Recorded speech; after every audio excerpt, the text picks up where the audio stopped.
"Do you also cry from hunger?" asked the 10-year-old black beggar to the millionaire. But he was mourning his son.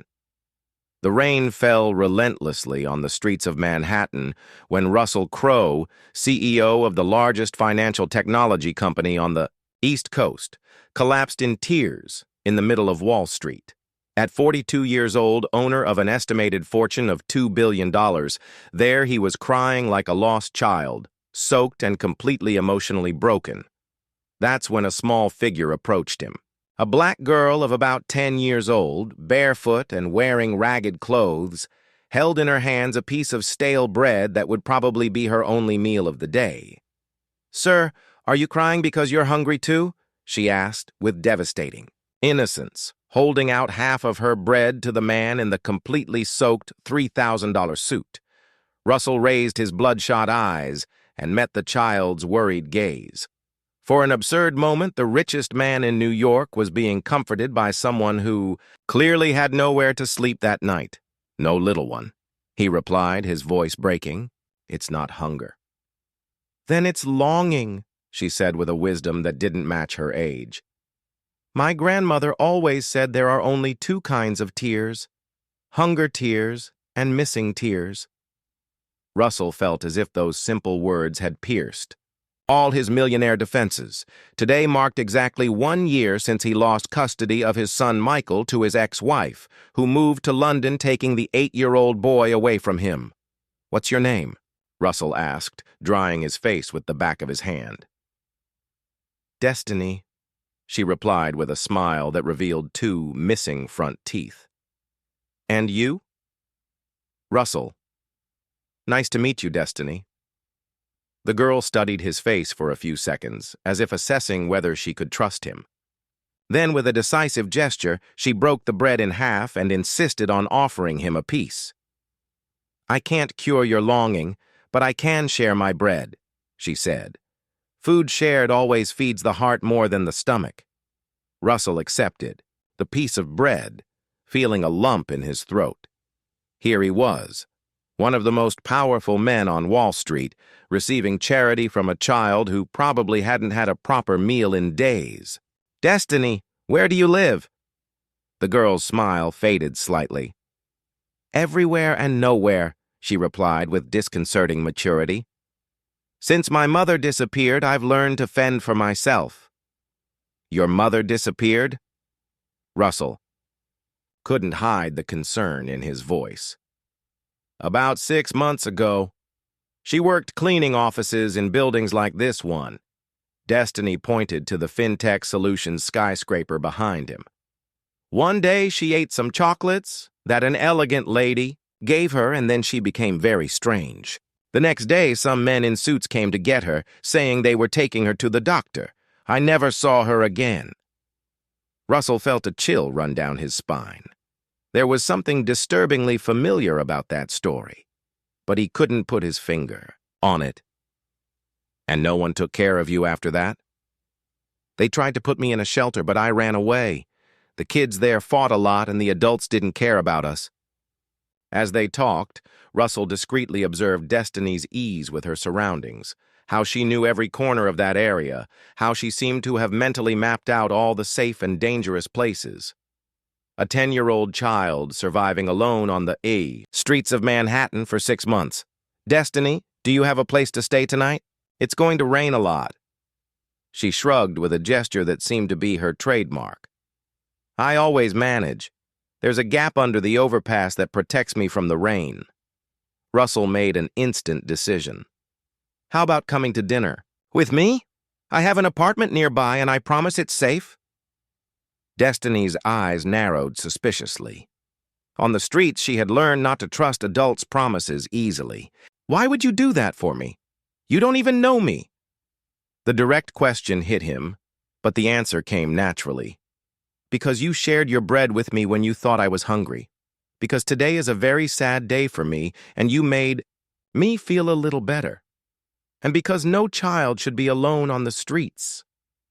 Destiny seemed to consider this for a few moments. "Okay, but if you try anything weird, I'll scream and run."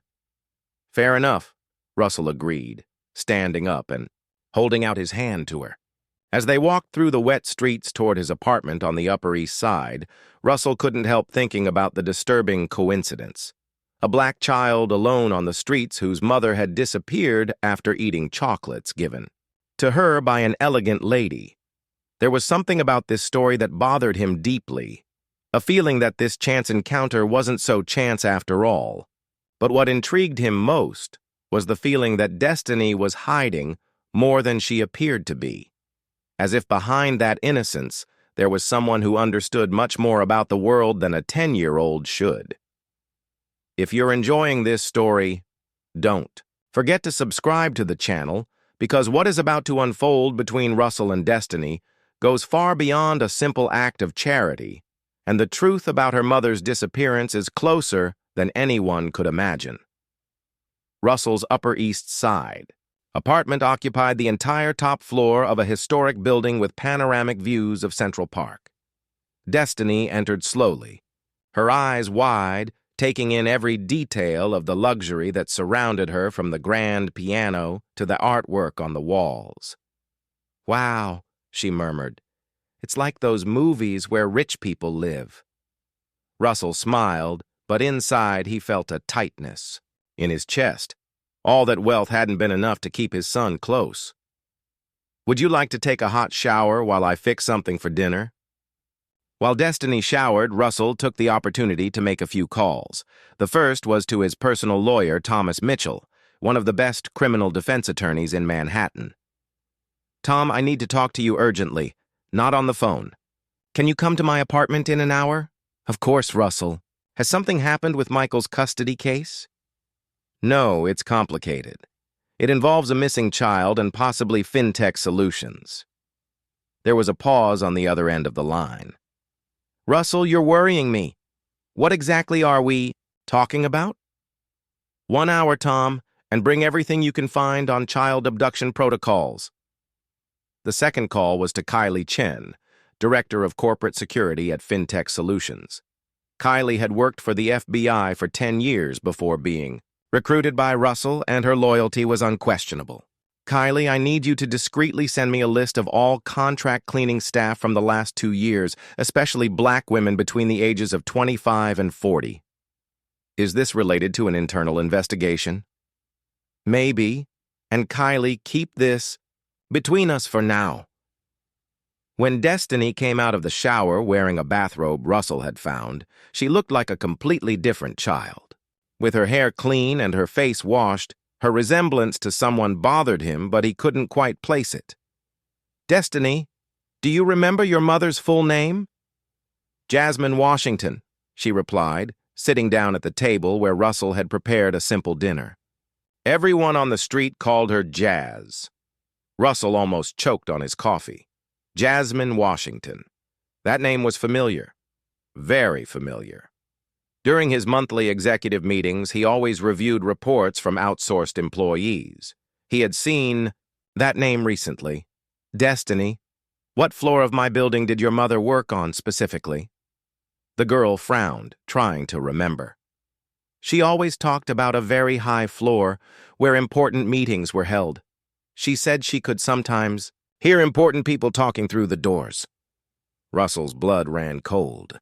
The 42nd floor, where Fintech Solutions Executive Meeting Room was located, where only 5 people had unrestricted access: himself, Vice President Milla Ashford, Chief Financial Officer James Harrison, Human Resources Director Patricia Wells. And did she mention any specific names? Anyone who gave her the chocolates? Destiny thoughtfully nibbled on the sandwich he had prepared. She said she was a very elegant lady, with gray hair always pulled back in a tight bun.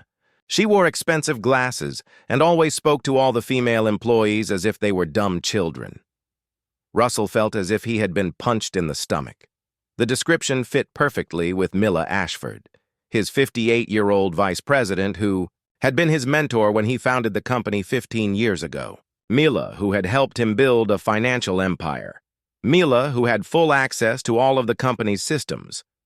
"Destiny, did your mother ever mention hearing anything specific at these meetings?" The girl's eyes narrowed slightly, and for The first time Russell noticed an intelligence far sharper than he expected from a 10-year-old. "Mr. Russell," she said carefully, "do you think the lady who gave my mother the chocolates is the same person who works at your company?"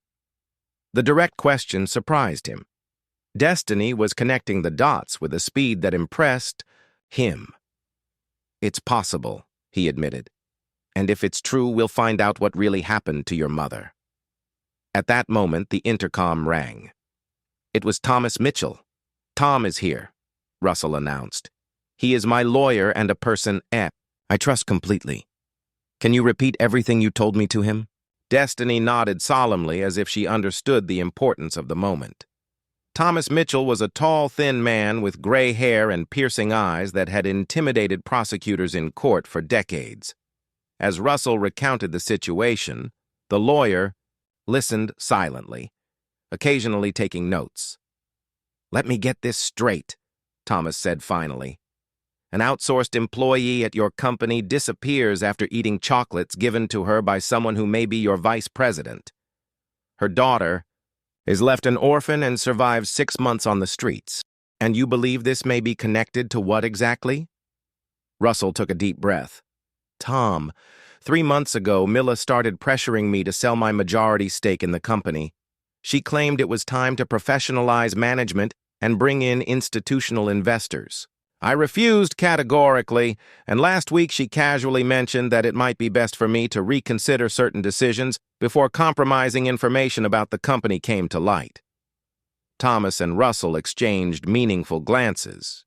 They both knew that in the corporate world, compromising information was often synonymous with blackmail.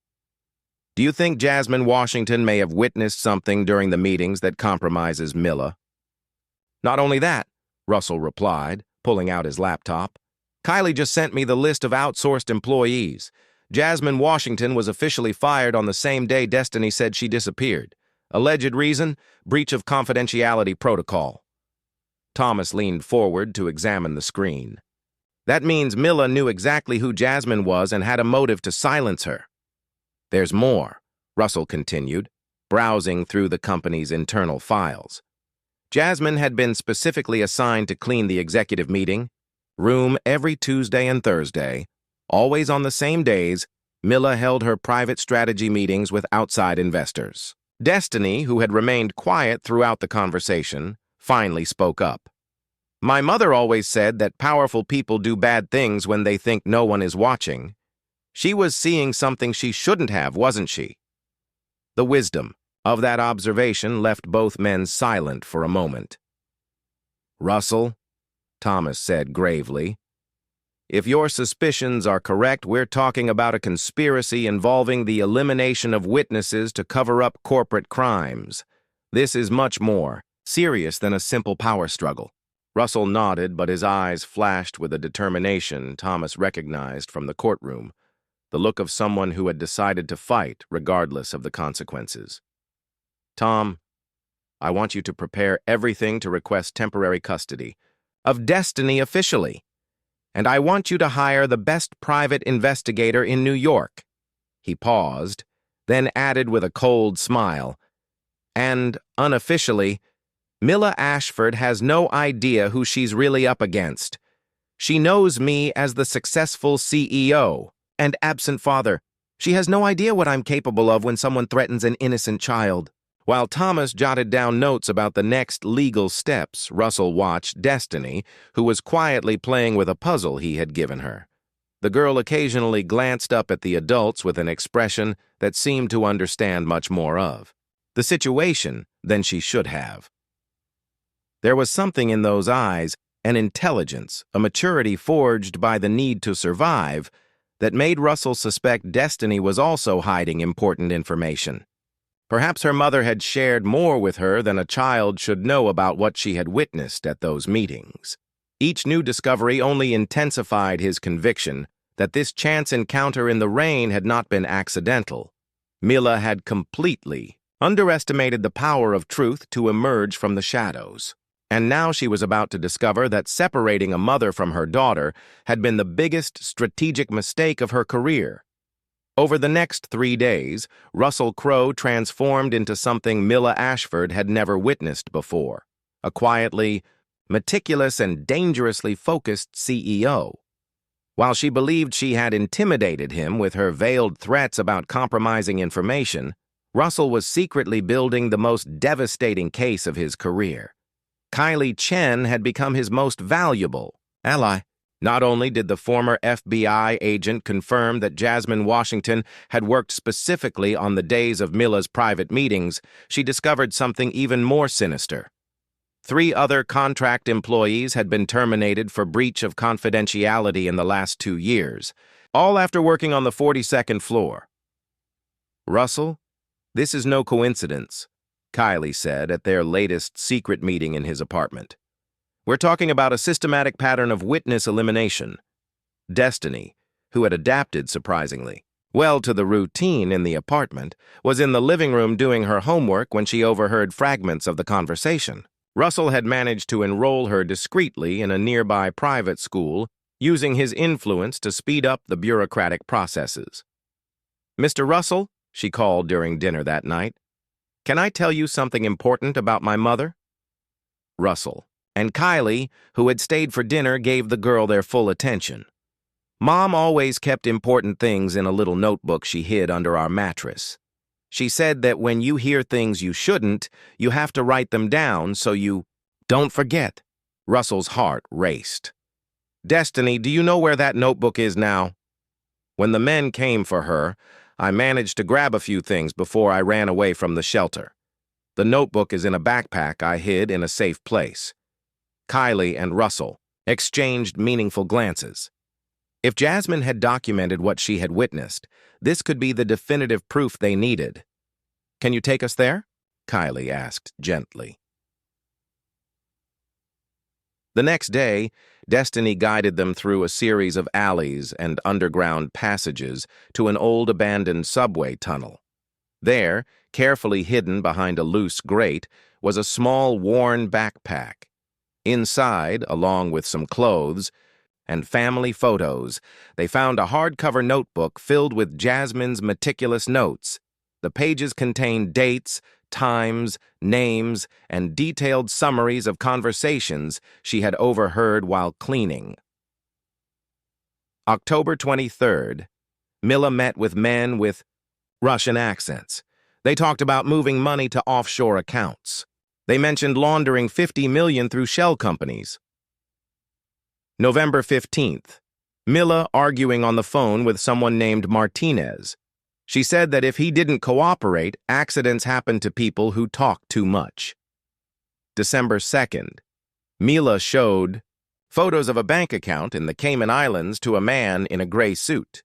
She laughed, saying Russell would never suspect her because he trusts her like a sister. Russell felt his blood boil with every page. Milla wasn't just trying to force him to sell the company. She was using fintech solutions as a front for an international money laundering operation. "There's more," said Kylie, pointing to the last entry dated the day Jasmine disappeared. January 15th. Milla found out I've been listening to her conversations. She offered me chocolates today, said they were special imported. They tasted strange, kind of bitter. I'm feeling dizzy. If anything happens to me, Destiny is staying with a neighbor next door. Please, someone take care of my little girl. The silence that followed was broken by Destiny's small voice. She knew something bad was going to happen, didn't she? Russell knelt beside the girl, holding her small hands. "Your mother was very smart, Destiny, and very brave. She documented everything so that one day the truth would come out. Meanwhile, Milla Ashford was making the most arrogant mistake of her career. Believing she had neutralized any threat with Jasmine's disappearance, she intensified her pressure on Russell, sending increasingly direct messages about her intention to take control of the company. "Russell, I hope you've reconsidered our conversation about professionalizing fintech's management. It would be a shame if certain tax irregularities at the company came to light just as we are negotiating with international investors. What Milla didn't know was that Russell had discreetly installed monitoring software on all company systems.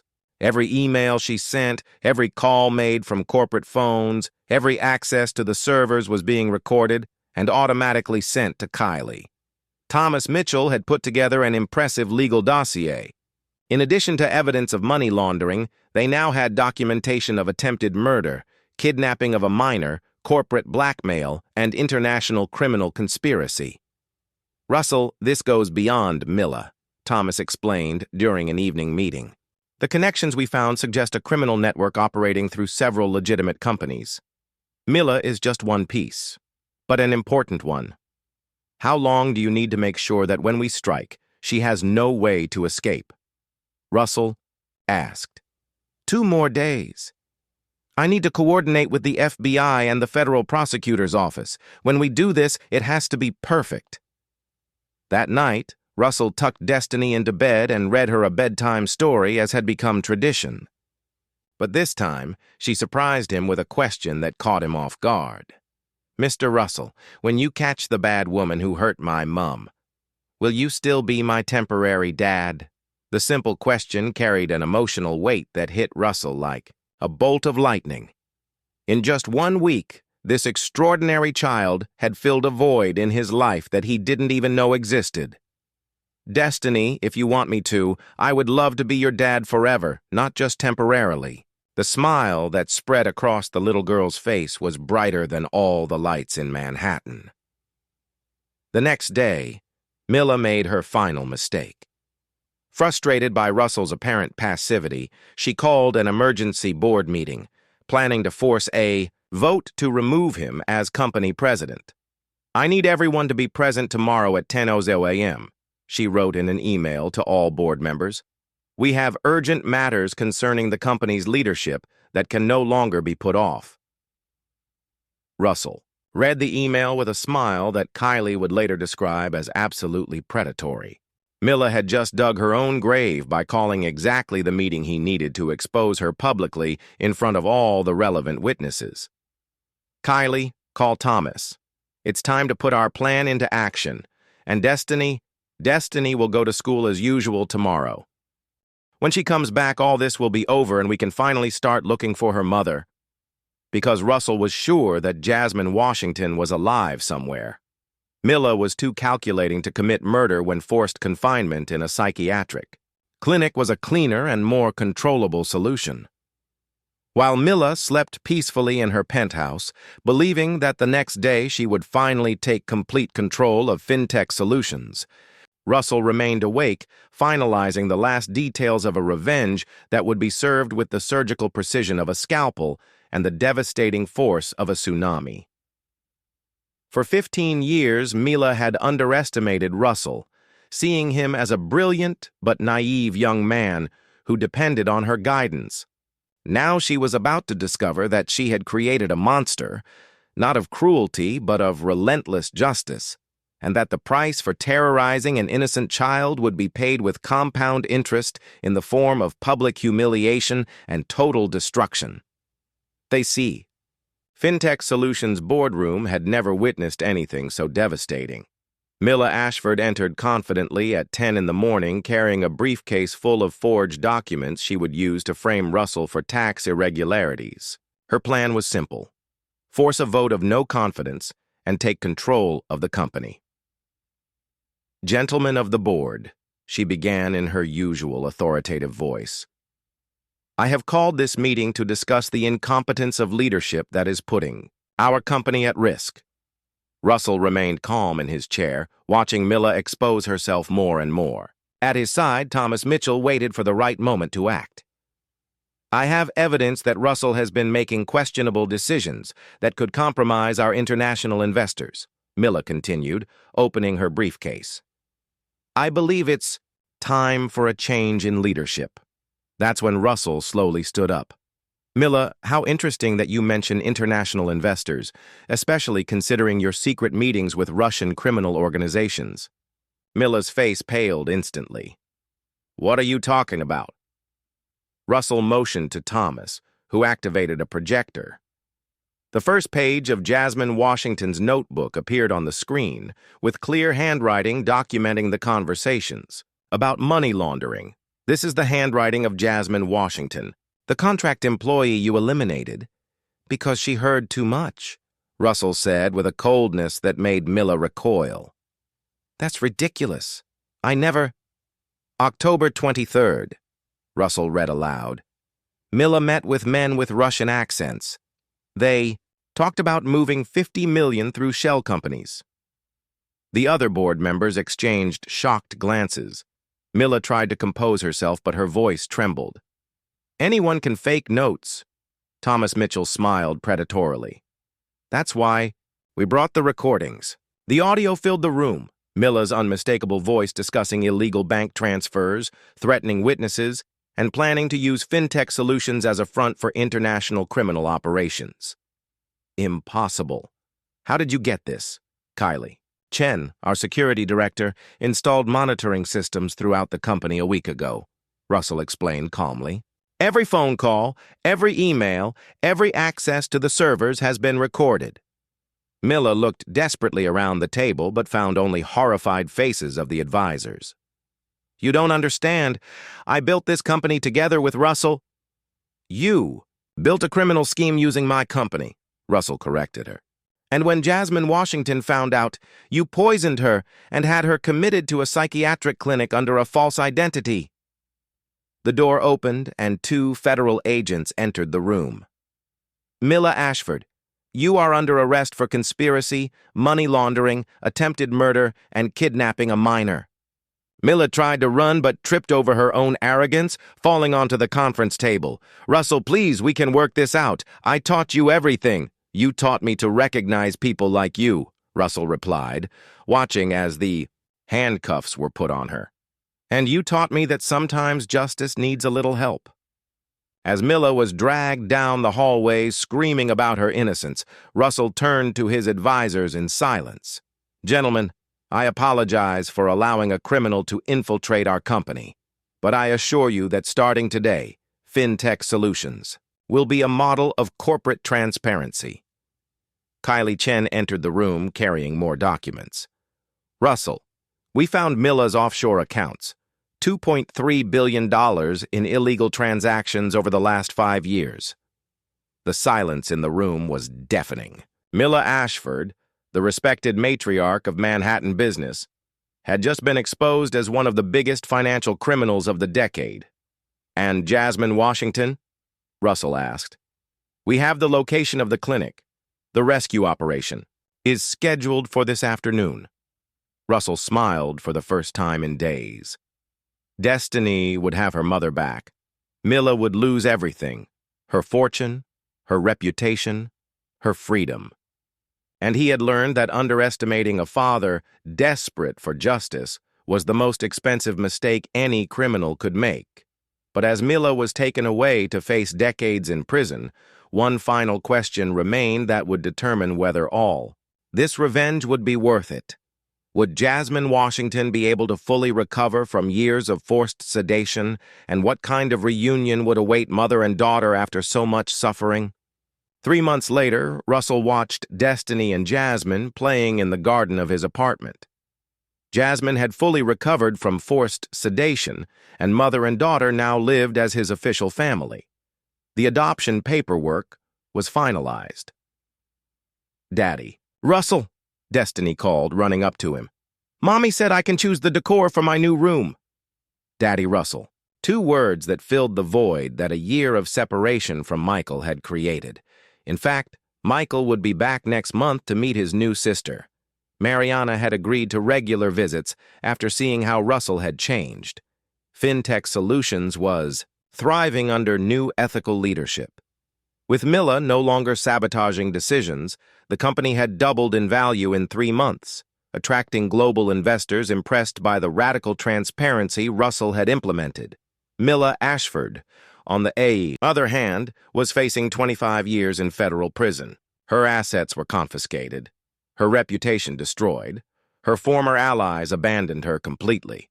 The woman who had once controlled Wall Street now languished in a cell, financially and socially broken. You know, Jasmine said over dinner. When I was in that clinic, I kept myself alive by thinking about destiny. I never imagined I would find not only my daughter, but an entire family. Russell smiled, watching the two people who had transformed his life. Milla had tried to destroy him through blackmail, but she ended up giving him the greatest gift possible: a family. The real revenge wasn't destroying Milla. It was building something she could never understand: genuine love, a real family, and success based on solid values. Sometimes life puts the right people in our path exactly when we need them most. If this story touched you, subscribe to the channel for more stories that prove that the best response to cruelty is to build something beautiful and lasting.